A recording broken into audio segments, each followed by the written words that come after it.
ಕನ್ನಡ ಕಂಡಂತಹ ಅಪರೂಪದ ನಿರೂಪಕರಲ್ಲಿ ಅಪರ್ಣ ಕೂಡ ಒಬ್ಬರು. ಅವರ ಸ್ಪಷ್ಟತೆ ಹಾಗೇನೆ ಅವರು ಬೇರೆ ಬೇರೆ ರೀತಿಯಾದಂತಹ ಕ್ಷೇತ್ರಗಳಲ್ಲಿ ರಂಗಭೂಮಿ, ಹಿರಿತೆರೆ, ಕಿರುತೆರೆ ಎಲ್ಲದರಲ್ಲೂ ಕೂಡ ತಮ್ಮದೇ ಆದಂತಹ ಛಾಪು ಮೂಡಿಸಿದಂಥವ್ರು.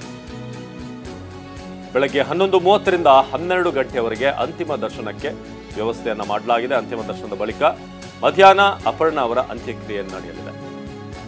ಸ್ಮಾರ್ತ ಬ್ರಾಹ್ಮಣ ಸಂಪ್ರದಾಯದಂತೆ ಅಪರ್ಣ ಅಂತ್ಯಕ್ರಿಯೆ ನೆರವೇರುತ್ತೆ. ಮಧ್ಯಾಹ್ನ 1 ಗಂಟೆಯ ನಂತರ ಅಂತ್ಯ ಸಂಸ್ಕಾರ ನಡೆಯಲಿದೆ. ರಾಹುಕಾಲ ಮುಗಿದ ಬಳಿಕ ಅಂತ್ಯ ಸಂಸ್ಕಾರಕ್ಕೆ ಸಿದ್ಧತೆಯನ್ನ ಮಾಡಿಕೊಂಡಿದ್ದಾರೆ. ಬನಶಂಕರಿ ವಿದ್ಯುತ್ ಚಿತಾಗಾರದಲ್ಲಿ ಅಂತ್ಯಕ್ರಿಯೆಗೆ ತಯಾರಿಗಳನ್ನ ಮಾಡಿಕೊಳ್ಳಲಾಗ್ತಾ ಇದೆ.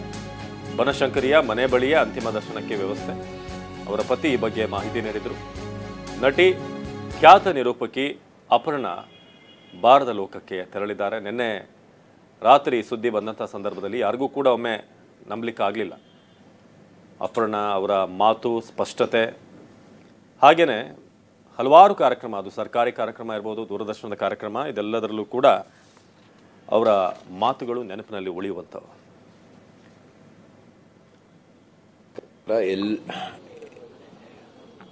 ಏನು ಹೇಳಬೇಕು ಗೊತ್ತಾಗ್ತಾ ಇಲ್ಲ.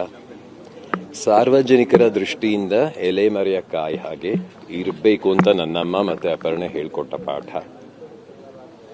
ನಾನು ನೇಪಥ್ಯದಲ್ಲೇ ಇರ್ಲಿಕ್ಕೆ ಬಯಸುವಂಥವನು. ಒಂದು ಅನಿವಾರ್ಯ ಕಾರಣದಿಂದ ಈಗ ನಿಮ್ಮೆಲ್ಲರೆದುರಿದ್ದೇನೆ. ಅಪರ್ಣಳ ಅಂತಿಮ ದರ್ಶನವನ್ನ ನನ್ನ ಮನೆಯ ಆವರಣದಲ್ಲಿ ಬಿಟ್ಟು ಅವಳು ಕೆಲಸ ಕೈಕೊಂಡ ರವೀಂದ್ರ ಕಲಾಕ್ಷೇತ್ರದಲ್ಲಾಗಲಿ ಅಥವಾ ಇನ್ನಾವುದೇ ಸಾರ್ವಜನಿಕ ವೇದಿಕೆಯಲ್ಲಾಗಲಿ ಮಾಡಲಿಕ್ಕೆ ಅನುವು ಮಾಡಿಕೊಡ್ಲಿಕ್ಕೆ ನಮ್ಮಿಂದ ಸಾಧ್ಯ ಆಗ್ತಾ ಇಲ್ಲ.